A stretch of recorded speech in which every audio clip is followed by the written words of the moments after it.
मत्स्येंद्रनाथ अपने थोड़े उन साधुओं के साथ भिक्षा के लिए गए और उस माई से भिक्षा मांगी। भिक्षान देहि भगवती।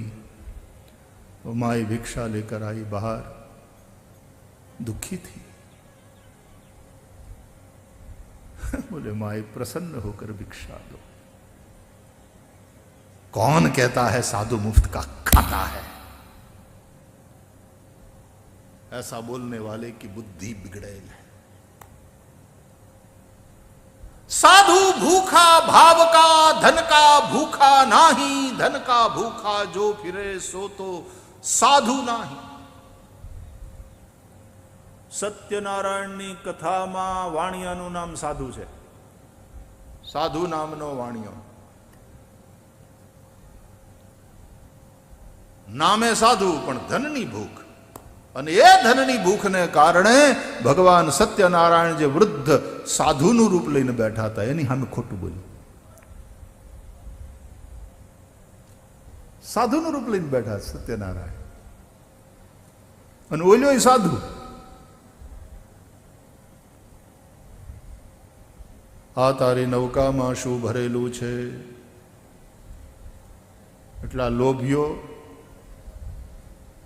આ લોકો ઘણી વાર ઘણા ધનવાન છે ને, એ બીવે બહુ, એનામાં ડર બહુ હોય। કોઈ પણ અજાણ્યું આવે ને એટલે એને એમ જ થાય માગવા આવ્યા છે, ફાળો લેવા આવ્યા। એ ફાળાવાળા આવે ને આને ફાળ પડે।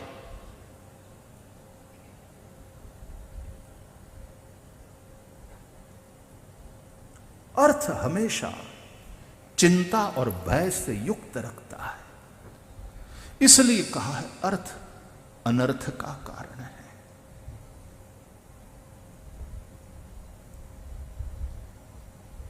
एक भय चोर लुटेरों से,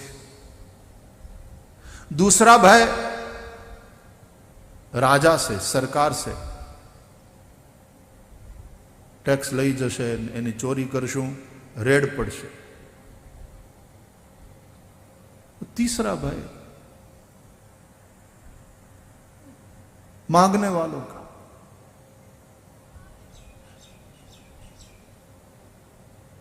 अर्थ कितना भयभीत कर देता है आदमी को। तेरी नौका में क्या भरा है? महाराज मेरी नौका तो लता पत्र से भरी है। तथास्तु।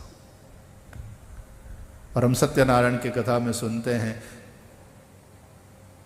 कि उस बनिए की दोनों नौकाओं में जो धन भरा था वो लतापत्र बन गया, घास फूस। उनका धन धन थोड़ी है, वो घास फूस ही है जो परमार्थ में काम ना आए। तिस्रह गतया, धन की ये तीन गति, यश, भोग और नाश। या तो परमार्थ में लगाओ, यश कमाओ, या खुद मौज करो, भोगो, और नहीं तो फिर नाश तो है ही है। सो धन धन्य प्रथम गति जाके, तुलसीदास जी कहते हैं वह धन धन्य है जिसकी प्रथम गति परमार्थ में जो खर्च होता है। अर्थ जो परमार्थ में खर्च होता है, कृतार्थ।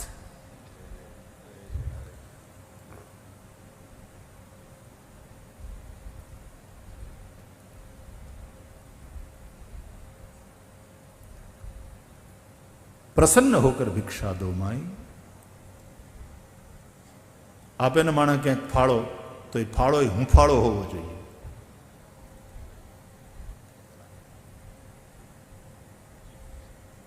हामेथी आलीने बापू थोड़ाक सेवामां लगाड़वा छे, सेवा सोंपो।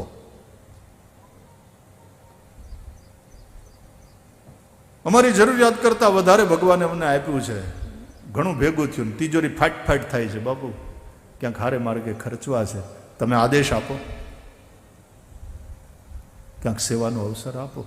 ई फाळो हुंफाळो अने एवो फाळो उगे, પરાણે પડ્યા હોય તમારે એટલા જ લખાવવા જ પડશે. શરમાવ્યા હોય, દબાવ્યા હોય, શું હોય પછી?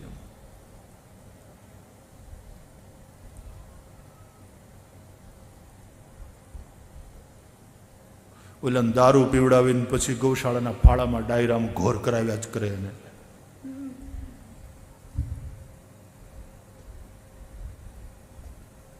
આવું અમુક ઠેકાણે બન્યું છે એટલે કહું છું.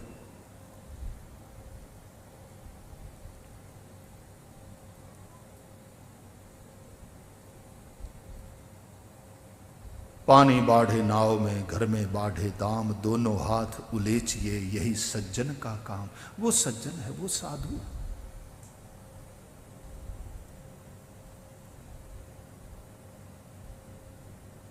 व्यापारी सही अर्थ में साधु हो, केवल नाम मात्र का नहीं. તમે કયો એ બધું સાચું, તમે કયો એ સાચું જોઈ એ સાધુ.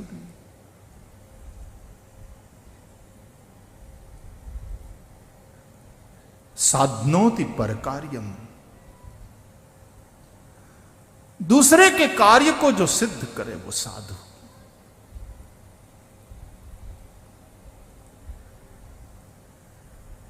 कोई खाली हाथे न जाए जो हो तो. आवड़ा साधुड़ा તમે મૂકી જાઓ ને એને પાછું વહેંચતા જ રહે. હતા તારે શ્યામજી બાપુને જોયા જ મેં નાનપણમાં. એ આમ કપડા એને નાખી, હાથ નાખીને આમ કરીને જે કંઈ હાથમાં આવ્યું એ સાધુ નાપતા જ રહે. ગમે એટલી નોટ હોય, ગમે એ ક્યાં જોવા.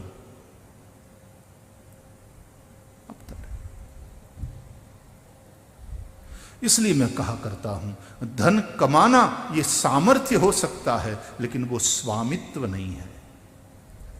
स्वामित्व उस धन पर तब सिद्ध होता है जब कमाने के सामर्थ्य के साथ साथ उसके त्याग का भी सामर्थ्य आप में आ जाए.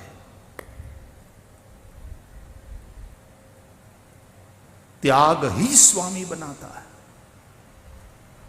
तुमने देखा जिसके पास 5, 25, 100, 150 करोड़ रुपया है उसको कोई स्वामी नहीं कहता.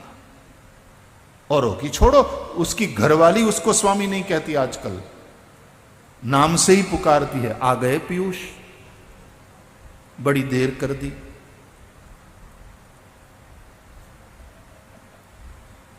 पीयूष हजी નથી આવ્યા. હવે તો એમાંય તે પાછું પ્રેમનો તુકારો જ. પિયુષ હજી આવ્યો નથી તો આપણને જો ઓળખાણ ન હોય તો ખબર ન પડે કે આ છોકરાની વાત કરે કે છોકરાના બાપાની વાત કરે. પિયુષ નથી આવ્યો એટલે વોટ ડુ યુ મીન? એ પિયુષ છે કોણ?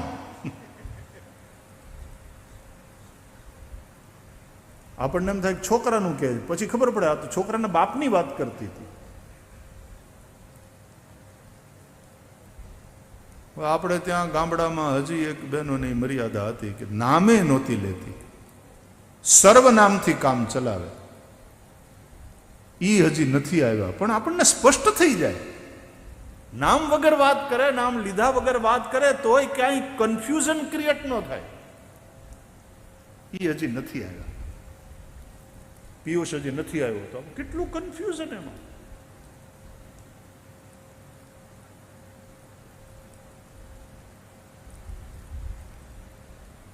तो उसकी पत्नी भी उसको स्वामी नहीं कहती,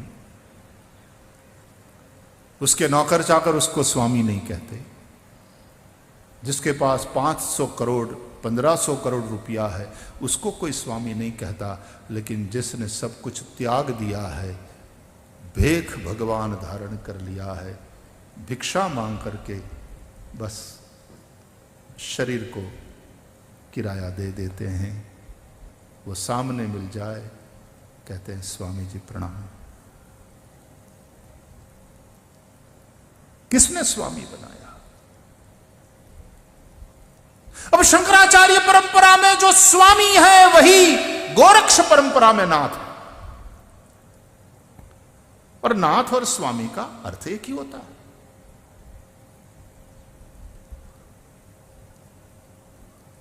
स्वामी आनंद गिरी,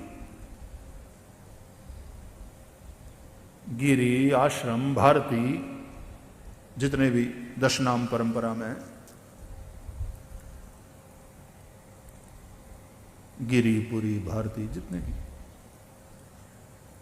आश्रम है ना, स्वामी पूज्य विष्णु आश्रम जी महाराज बड़े अद्भुत दिव्य और सात्विक महापुरुष गंगा तट पर थे, हमसे बहुत प्रेम करते थे।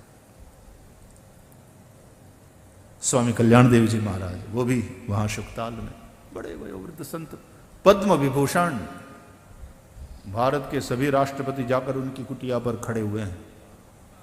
और आज शुक्ताल का जो विकास है उसका श्रेय पूज्य स्वामी कल्याण देव जी महाराज को जाता। अपने सांदीपनी में जो गुरुकुल का स्कूल बिल्डिंग है उसका उद्घाटन भी पूज्य स्वामी कल्याण देव जी महाराज ने अपने कर कमलों से किया। वो एक नवरात्रि में सांदीपनी में रहे थे, रहे सांदीपनी में, लेकिन भिक्षा मांगने बाहर जाते थे। बोले वो हमारी परंपरा है, एक हमारी मर्यादा है, तो कभी यहां भी, यहां का भी ले लेंगे लेकिन फिर और घरों से भी लेंगे। ये स्वामी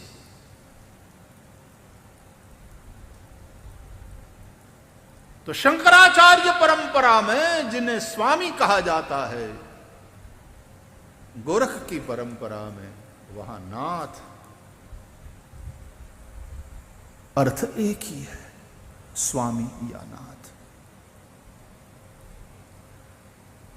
मन इंद्रियों की किसी की गुलामी नहीं, किसी वस्तु विशेष, परिस्थिति विशेष या पदार्थ या स्थान विशेष, कोई गुलामी नहीं।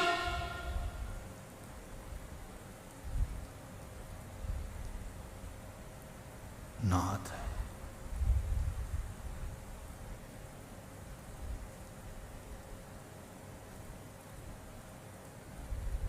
माई प्रसन्न होकर भिक्षा दो। मत्स्येंद्रनाथ जी ने कहा। विश्वामित्र जब मांगने आए दशरथ जी के यहां अयोध्या में, और जब दशरथ जी ने कहा कि महाराज कहिए क्या सेवा करें, और विश्वामित्र जी ने बताया कि सेवा में तो और कुछ नहीं, अनुज समेत देहु रघुनाथा, 2 पुत्र दे दो मुझे, छोटे भाई के साथ ये राम दे दो, अनुज समेत देहु रघुनाथा। क्यों? बोले निशिचर बध मैं होब सना था, मेरा यज्ञ पूरा नहीं हो रहा, असुर मेरे यज्ञ को नष्ट भ्रष्ट कर रहे हैं, उन असुरों का वध हो जाए। और इस ऋषि की बात आप सुनो, केवल असुरों का वध और यज्ञ की संपन्नता यही अपेक्षित है क्या? यही चाहते हैं? बोले नहीं, उससे आगे बढ़ करके एक बात और चाहता हूं। क्या? बोले मैं होब सना था, मैं सनाथ हूं। इसका मतलब ये महामुनि तपस्वी होते हुए भी अपने आप को अभी तक वे अनाथ अनुभव कर रहे।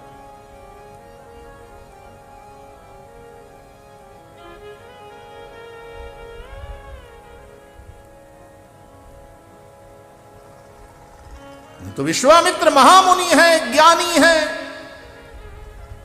वन में आश्रम बना करके रहते हैं। विश्वामित्र महामुनि ज्ञानी, बसही विपिन शुभ आश्रम जानी, जहां जप यज्ञ जोग मुनि करही। जप यज्ञ जोग करने वाले, लेकिन अति मारीच सुबाहु ही डरही।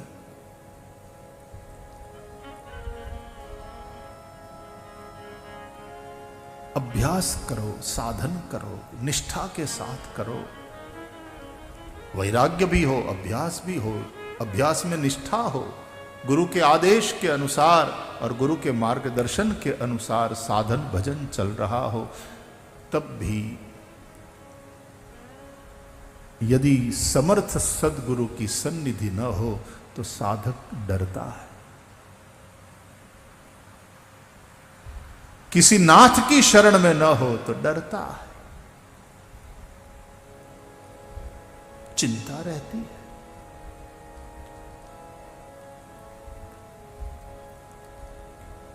विश्वामित्र गाधितनय मन चिंता व्यापी, हरि बिनु मरहि न निशिचर पापी।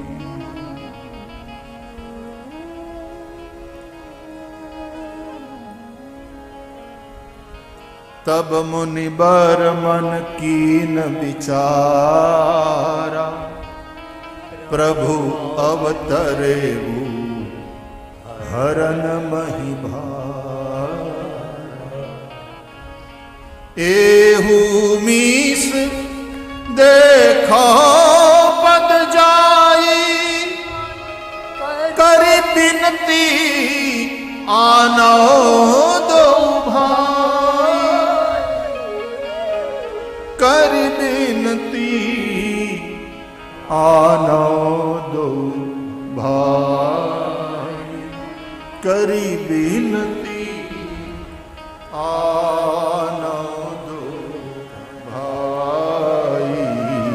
गाधी तनय मन चिंता व्यापी, हरि बिन मरहि निशिचर पापी।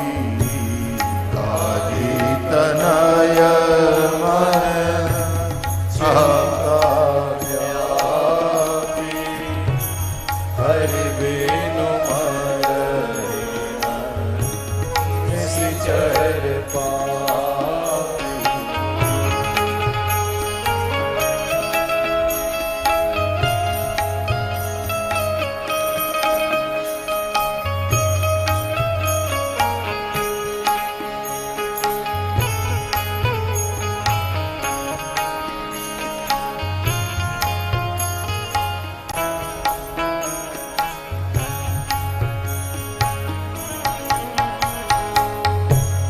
तब मुनि बर मन कीन विचारा, प्रभु अवतरेऊ हरन महि भारा। तब मुनि बर मन कीन विचारा, प्रभु अवतरेऊ हरन महि भारा।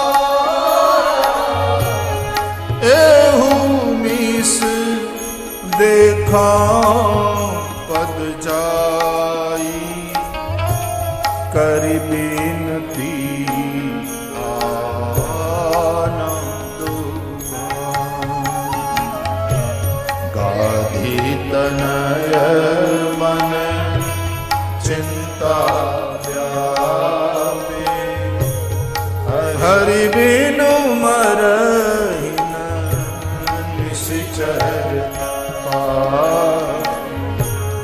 हरि बिनु मरहि न निशिचर पापी। हरि बिनु मरहि न निशिचर पापी। हरि बिनु मरहि न निशिचर पापी।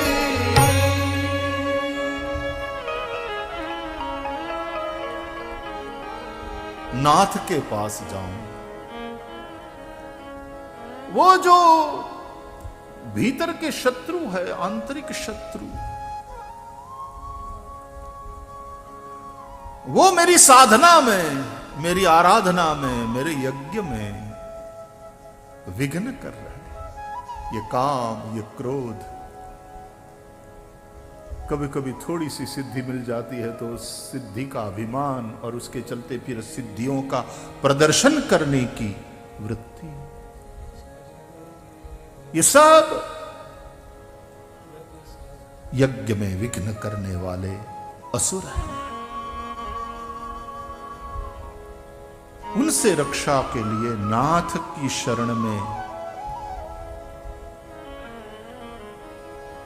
मैं हो सनाथ, निशिचर बद मैं हो सनाथ।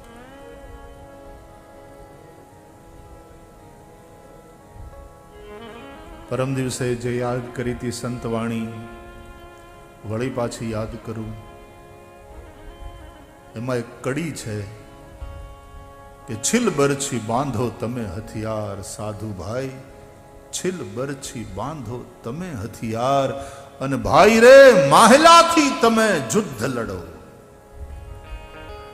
अजरा जरिया न जाए साधु भाई, अजरा काई जरिया न जाए।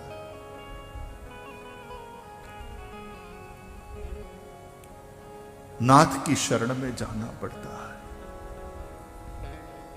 बिन गुरु होई की ज्ञान।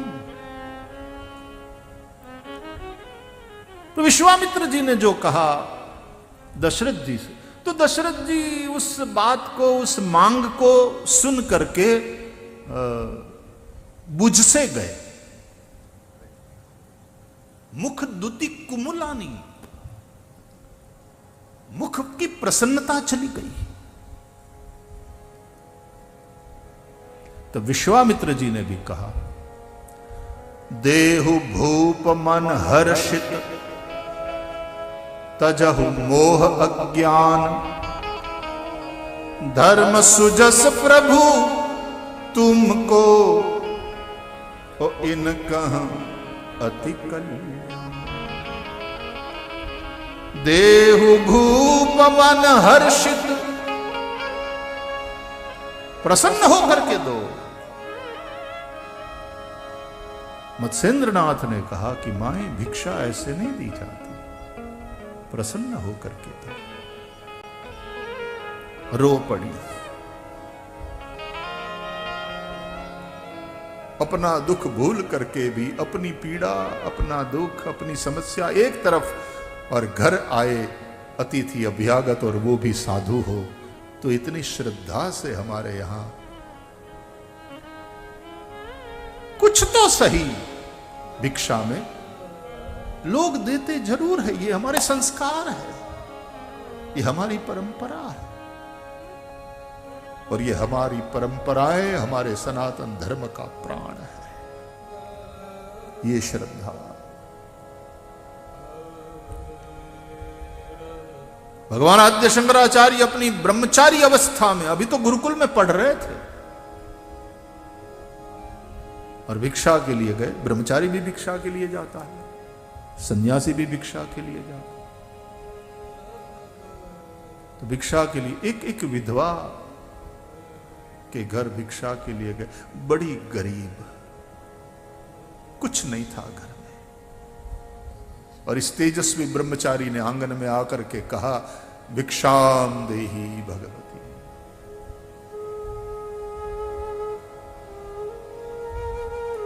गरीबन विधवा, आंख में आंसू आ गए। घर आए ब्रह्मचारी को खाली हाथ कैसे लौटा सकती हो? हम सनातनी है, सनातन धर्मावलंबी है, ये हमारा धर्म है, हमारा कर्तव्य है।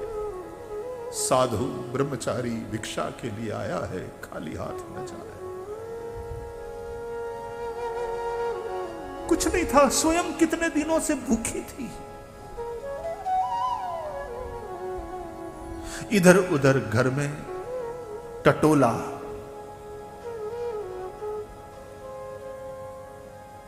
कहीं से एक सूख गया था पड़े पड़े ऐसा एक आंवले का फल मिला, वो हाथ लगा।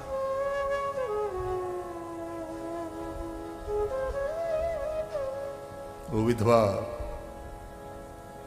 बाहर आई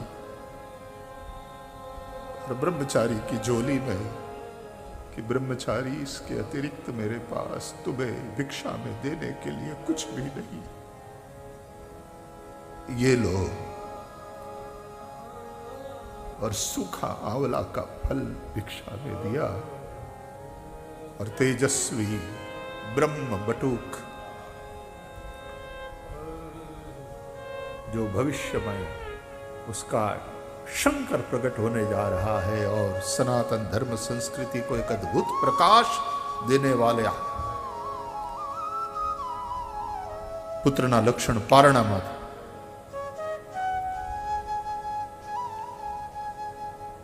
आंख बिक गई। वाह, क्या मेरे देश की परंपरा है, क्या ये सनातन धर्म का दर्शन है।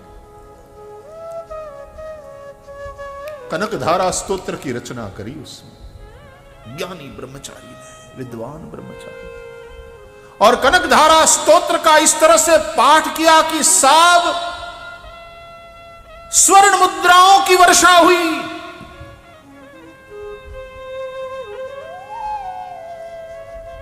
स्वर्ण मुद्राओं की वर्षा हुई। कौन कहता है साधु मुफ्त का खाता है? तुम्हारे पापों को हर ले जाता है।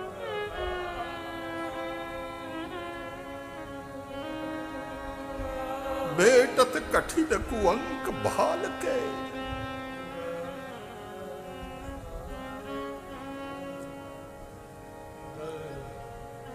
काशी में देखो केनाराम,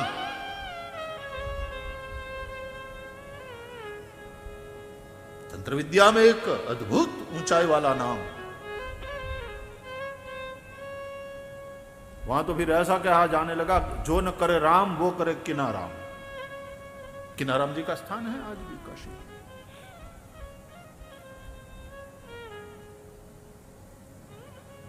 भिक्षा वाली बात। फिर अन्य अन्य कथाओं में मैं चला जाऊंगा, उतना समय नहीं है।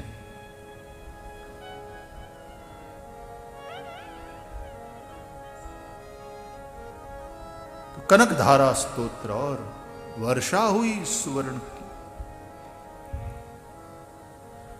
फिर कई लोग अनुष्ठान करते हैं कनकधारा स्तोत्र का गरीबी मिटाने के लिए। भागमा भमरो એટલા માટે કે ઓલી ડોહીની પાસે જે ભાવ હતો એ તારી પાસે ક્યાં છે, અને પછી એમ કનકધારાના તું अनुष्ठान કર્યા કર કે મારે હોનાની વર્ષા થાય। એમ નો થાય। बोले विधवा डोशीनी पाहे जे भाव छे, वो भाव है कि घर में कुछ भी नहीं होते हुए, नहीं तो साधारणतः ऐसा कि यहां 3 दिन से हम भूखे मरे पड़े हैं और ये आ गए मांगने, यही निकलती है बात। और ये बुढ़िया अपने धर्म को निभाने के लिए कि खाली हाथ तो नहीं जाए ब्रह्मचारी साधु। और जब देने की भावना होती है साहब तो कुछ मिल ही जाता है। सूखा आंवला ही सही मिल ही जाता है। देने की भावना तो करो।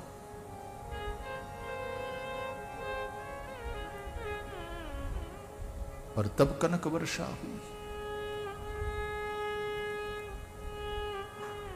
फिर कई लोग कहते हैं कि हमने बहुत कनकधारा स्तोत्र का पाठ किया, कुछ नहीं हुआ। બધું ખોટું। स्तोत्र खोटू नहीं, तू भावना खोटो छे। तारी भावना नकरी तिजोरीओ भरवानी ज छे। अने ओली विधवाए देवानी भावना राखी। हमारे यहां पितरों की पूजा करी जाती है और फिर आशीर्वाद लिया जाता है पितरों से। नंदीमुख श्राद्ध में तो आशीर्वाद में ये मांगा जाता है, बहुदेयम चनः अस्तु, अस्तु वो बहुदेयम। लेकिन फिर कहते हैं याचितारश्चनः सन्तु, अतिथिंश्च लभामहै। क्या अद्भुत परंपरा है। ये कर्मकांड जो है उसको समझो।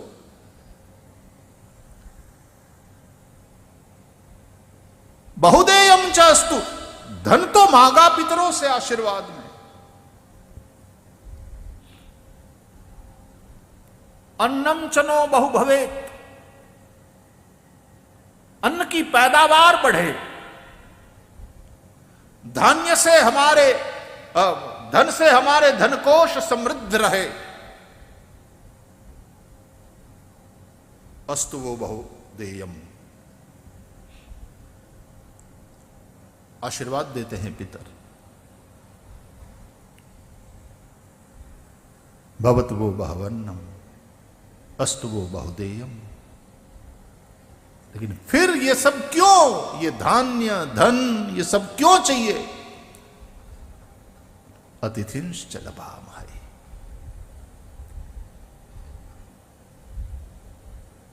याचितारश्च नः सन्तु। हमें अतिथि मिले, हमारे घर अतिथि आए, हमारा घर अतिथि से भरा रहे। हमारे यहां जरूरतमंद जो है वे संकोच छोड़ करके आए। याचितारश्च नः सन्तु। ये मांगा है साहब, ये सनातन धर्म है, ये वैदिक परंपरा है।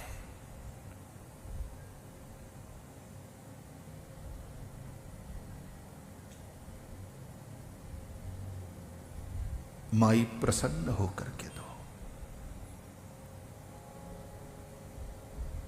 दुखी की भिक्षा तो पहले दुख दूर करेंगे, तब भिक्षा लेंगे। क्या बात है? बोले भगवान संतान नहीं है, हम गृहस्थ लोग बिना पुत्र के बिना संतान के घर में अंधेरा है।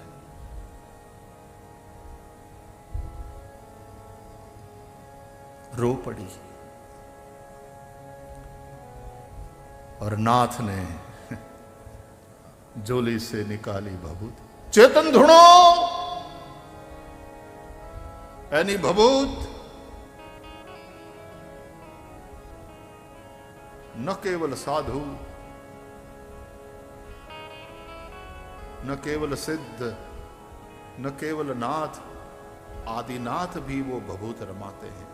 सोयम भूति विभूषण सुरवर सर्वाधिप सर्वदा सर्व सर्वगत शिव शशिनिभ श्री शंकर पातु माम। सोयम भूति विभूषण। वो भभूति ही इनका भूषण है।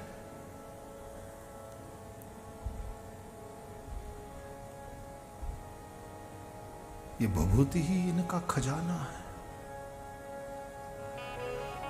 चपटी भभूत में है खजाना कुबेर का।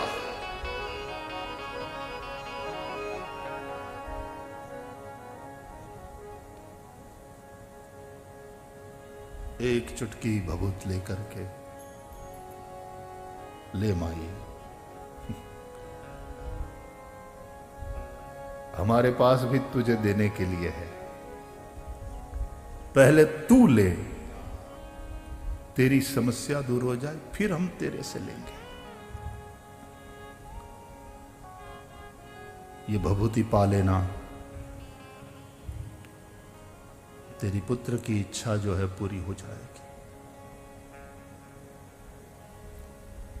फिर आएंगे आदेश,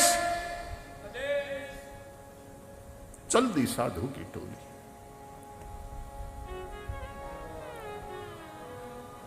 आशापूर्ण नयनों से और श्रद्धा युक्त हृदय से जाते हुए उन साधुओं की अभिवंदना करती हुई माई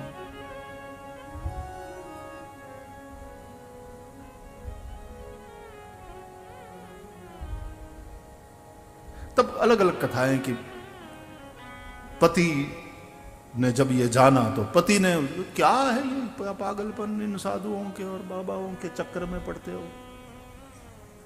या तो दूसरी बहनें आसपास की पड़ोसन वगैरह, बोलो इसके संतान नहीं है तो किसी बाबा ने भभूति दे दी, भभूति खाने से बेटा हो जाए। कहता दीवाना, सुनता भी दीवाना। लोग तुम्हारी श्रद्धा को कमजोर करने के लिए ऐसे प्रयास, और लोगों को क्या भला बुरा कहना, कुछ तो लोग कहेंगे, लोगों का काम है कहना। वास्तव में वो अस्तित्व ही तुम्हारी श्रद्धा की परीक्षा कर रहा होता।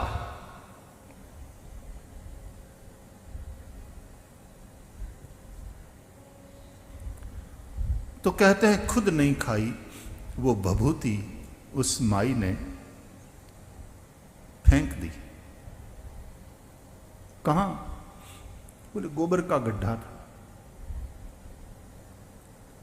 फेंक दी।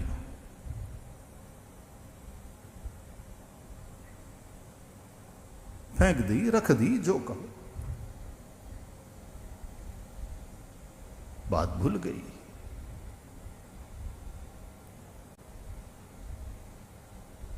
बारह साल बीत गए और मत्स्येंद्रनाथ अपनी साधुओं की टोली के साथ विचरण करते हुए फिर वहीं आए। आदेश अलख निरंजन भिक्षाल माई बार आई।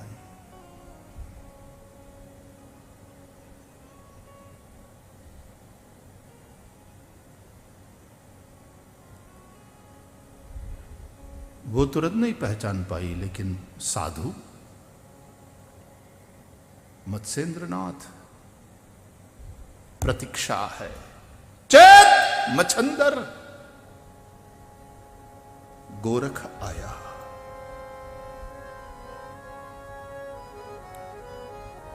इसको चेताना है, इसको प्रकट करना है, गुरु का यह काम है।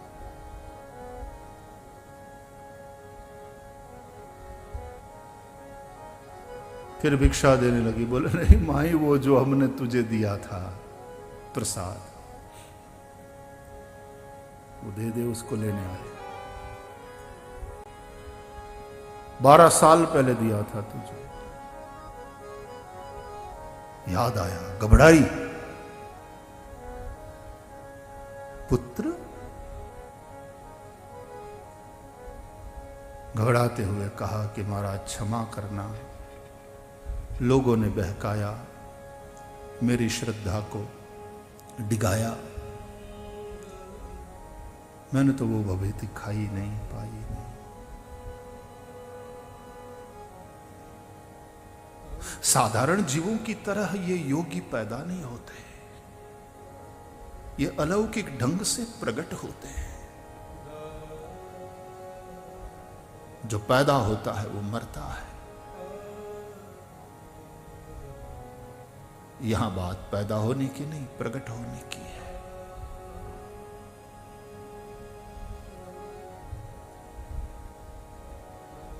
कहां रखी वो भभूत बताओ? घबराई हुई बोली वो माई, क्षमा करना महाराज, यहां हमारे यहां गड्ढा रहता है, गोबर रहता है, तो वहां पर मैंने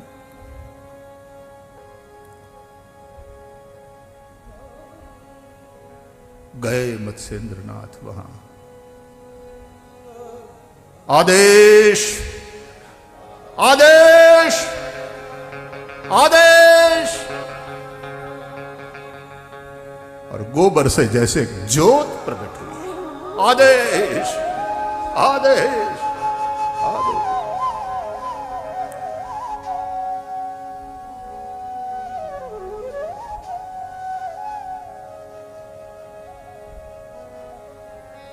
गाय की शक्ति ने रक्षा करी थी, गाय की शक्ति ने, उसने अपने उस गर्भ में पाला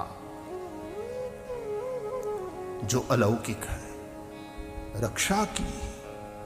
ये गोरक्ष और भागवत के महात्म्य में तुम गोकर्ण की कथा सुनो तो वहां पर भी आत्मदेव की पत्नी ने वो फल जो साधु से मिला था नहीं खाया।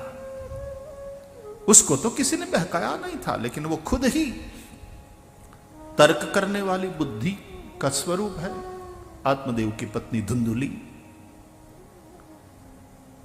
वहां पर भी साधु ने कहा है आत्मदेव को, झोली से निकाला फल, ले जाए, इदम भक्षय पत्न्यात्वम ततः पुत्रो भविष्यति, खिला देना पत्नी को। श्रद्धावान आत्मदेव घर लौटता है, पत्नी धुंधुली को फल देता है, खा ले, पुत्र नहीं है हमारे, हम दुखी, पुत्र होगा। वहां आत्मदेव दुखी है, धुंधुली को कोई दुख नहीं है, धुंधुली को वो अभाव नहीं खटकता।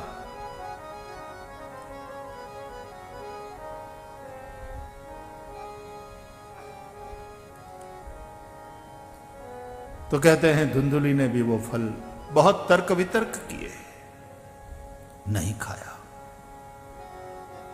और गौशाला में गाय थी, गाय को खिला दिया। वहां वो फल गाय को खिला दिया जाता है, यहां ये भभूत गोबर में रख दी जाती है। संकेत देखो कथाओं के।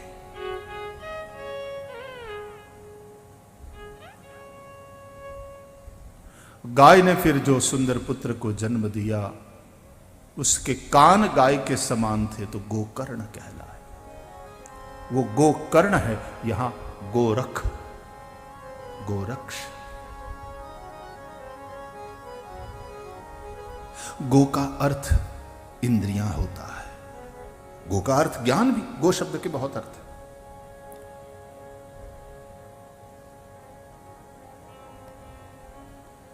सदगुरु की बातें देखा जाए, ये भभूति वाली बात है। वो गृहस्थ को कहना है तो वैराग, ये फल वाली बात तो सकामता की बात कि ये कर्म करोगे तो ये फल मिलेगा, ये कर्म करोगे तो ये फल मिलेगा। और यहां भभूति देना, वहां राग वाली बात है, यहां विराग वाली बात है, क्योंकि प्रसाद में फल नहीं, वहां कर्म फल, जैसा कर्म करोगे वैसा फल देखा भगवान। और यहां भभूति की बात, ये भभूति, इसका संबंध विराग से है।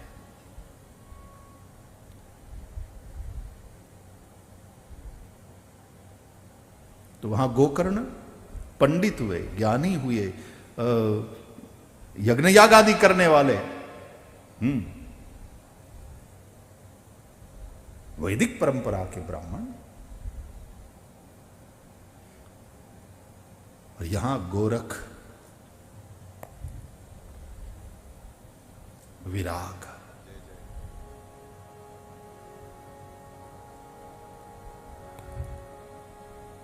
बड़ी अनूठी कहानी है। मरो वे जोगी मरो, मरण है मीठा।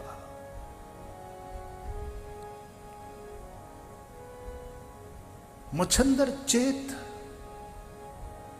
जैसे मत्स्येंद्रनाथ स्वयं से कह रहे हो, मच्छंदर चेत, गोरख आया, इसको चेता, इसको प्रकट कर, ये प्रकट होगा, इसमें पूरी संभावना। और एक बार ये चेत गया, ये प्रकट हो गया, तो न जाने कितने कितने कितने लोगों को चेताएगा। नाथ परंपरा के तो ये सबसे आराध्य पुरुष शिवावतार गोरक्षनाथ।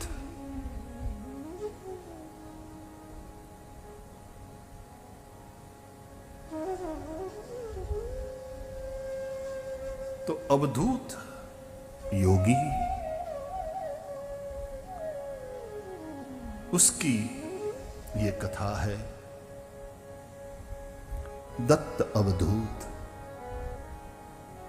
नाथ, त्रिलोकनाथ, अत्रि अनसुया के घर दत्तावधूत के रूप में प्रकट हुए।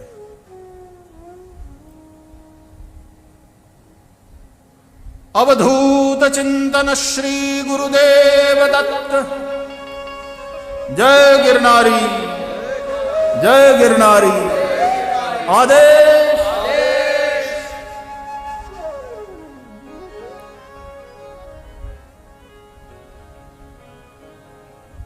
श्रीमद् भागवत में सप्तम स्कंद में भी भगवान दत्त की कथा है और एकादश स्कंद में भी दत्तावधूत और राजा यदु का संवाद है। सप्तम स्कंद की धर्म पंचाध्यायी में प्रहलाद जी को उपदेश है दत्त अवधूत का, और भागवत के एकादश स्कंद में दत्त अवधूत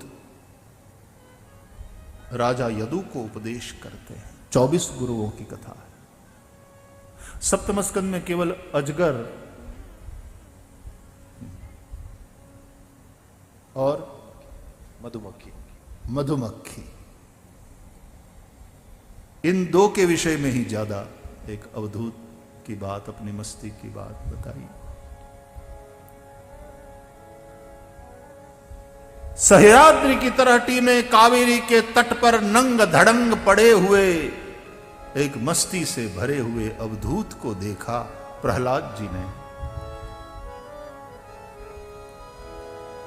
उस अवधूत की मस्ती को, उसकी प्रसन्नता को देखकर प्रहलाद को आश्चर्य हुआ, जाकर प्रणाम किया। महाराज, ये सत्य है कि संसार के सभी प्राणी सुख की कामना करते हैं और दुख की निवृत्ति के लिए प्रयास करते हैं। सुखम में भूयात दुखम में मा भूत। लेकिन आप तो कोई प्रयास करते हुए दिखाई नहीं पड़ रहे। कोई पुरुषार्थ, कोई प्रयास। लेकिन आपके जैसा सुखी आदमी मिलना मुश्किल।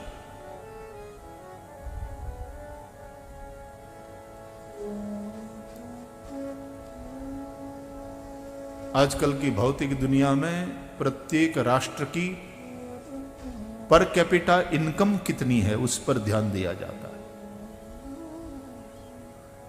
हमारी ऋषि परंपरा पर कैपिटा इनकम की बात नहीं करती, पर कैपिटा हैप्पीनेस की बात करती। हमारा पड़ोसी छोटा सा राष्ट्र भूटान, वहां भी पर कैपिटा हैप्पीनेस पर जोर दिया जाता है, उस पर ध्यान दिया जा। तुम्हारे पास कितना है ये महत्वपूर्ण नहीं है, तुम कितने सुखी हो, कितने आनंदित हो, अपने जीवन से कितने संतुष्ट हो, वो महत्वपूर्ण है। किसी जमाने में एक गरीब के घर में भी जो सुख था, वो सुख आज बड़े बड़े महलों में देखने को नहीं मिलता। और भगवान आद्य शंकराचार्य ने तो कहा ही है, को वा दरिद्रो विशाल तृष्णा। कौन है दरिद्र? बोले जिसकी तृष्णा विशाल हो, तो भले ही महलों में रहता हो, करोड़ों में रमता हो, लेकिन उसके जैसा दरिद्र कोई नहीं। रामराज्य में तुलसीदास जी कहते हैं, न कोई दरिद्र था, न कोई दुखी था। नहीं दरिद्र कोई दुखी नहीं दीना, नहीं दरिद्र दुखी न दीना, नहीं दरिद्र दुखी नहीं दीना, नहीं दरिद्र को दुखी न दीना। राम राज्य में कोई दरिद्र नहीं था, कोई दुखी नहीं था, कोई दीन बेचारा नहीं था। दरिद्र इसलिए नहीं था कि उसके जीवन में ऐसी व्यर्थ की तृष्णाएं नहीं थी, भटकाती रहती है तृष्णाएं जीवन की, भटकाती रहती है तृष्णा